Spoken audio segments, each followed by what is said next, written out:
Have you ever wondered about the man in the portrait that hangs on the wall, as David Ben-Gurion declared Israel's independence in 1948? That bearded figure, with piercing eyes and a commanding presence, was not in the room that day. He had died more than 4 decades earlier. And yet, in a way, the entire ceremony was his creation. This is Echoes from the Past.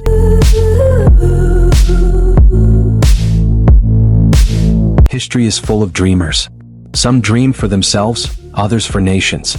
In the late 19th century, when the Jewish people were scattered across Europe, mocked, persecuted, and never fully accepted, one man dared to dream of something radical, the rebirth of an ancient homeland.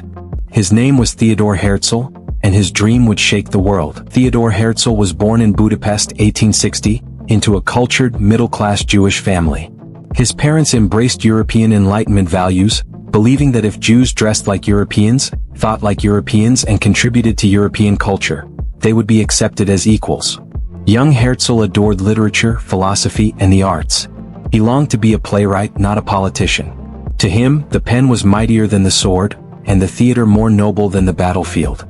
But even in his youth, whispers followed him. He was Jewish, and that was enough to mark him as different. As a young man, Herzl moved to Vienna, the imperial capital of the Austro-Hungarian Empire.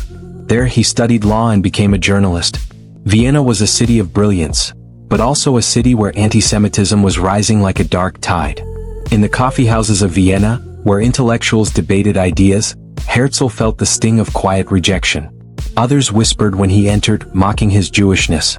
He had dreamed of being embraced as a European, but the message was clear. No matter how refined, he would always be an outsider. The turning point came not in Vienna, but in Paris, 1894. Herzl, now a correspondent for a major newspaper, covered the trial of Alfred Dreyfus, a Jewish officer in the French army accused of treason. The evidence was false, the accusations absurd. Yet the crowd shouted, "Death to the Jews." The newspapers smeared not just Dreyfus but all Jews. France, the birthplace of liberty and equality, was showing its true face. Herzl stood among the mob, stunned. If this could happen in France, it could happen anywhere. No matter how integrated Jews became, they would never escape hatred. And so, in that moment of despair, Herzl conceived a radical solution. The Jews needed a land of their own. In 1896, Herzl published his groundbreaking book, Der Judenstaat, the Jewish State. It was not a plea for tolerance, nor a dream of assimilation. It was a call for sovereignty. He declared, "We are a people, one people. We shall have our land again." He envisioned Jewish cities rising from the desert, modern industries, schools, a thriving society. The reaction was electric. Some Jews mocked him, calling him a dreamer. Others feared his boldness would provoke more anti-Semitism. But thousands read his words and felt a spark of hope. Perhaps, after centuries of wandering, they could truly return home. In 1897, Herzl called Jews from across the globe to Basel, Switzerland. The First Zionist Congress was born. Herzl appeared like a figure from the prophets, tall, with piercing eyes and a commanding beard. In his opening speech, he declared with fire, "At Basel I founded the Jewish state. If not in 5 years, then certainly in 50, the world will know it." The hall erupted. Delegates sang, debated, argued late into the night. But something had shifted. A stateless people had found its voice. A movement, Zionism, was no longer just an idea but a living force. From that day on, Herzl became a man possessed. He traveled ceaselessly, meeting emperors, sultans, ministers. He tried to convince the Ottoman Sultan to grant land in Palestine. He sought deals with European powers.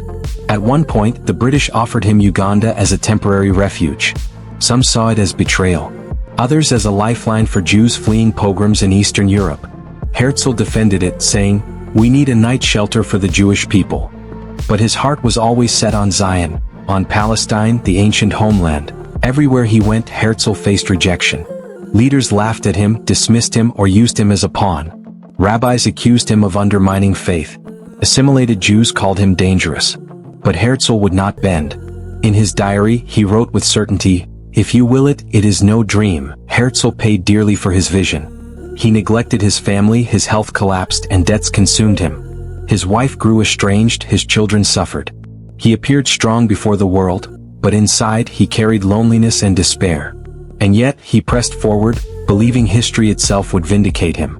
He often said he would not live to see the Jewish state, but his children's children would. By 1904, Herzl's body was breaking.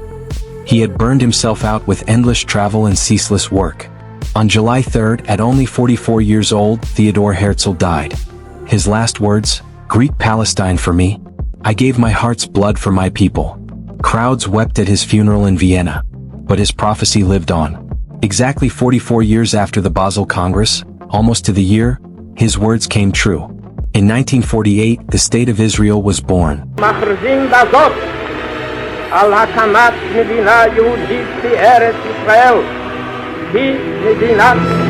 Herzl was first buried in Vienna, but later his remains were brought to Jerusalem.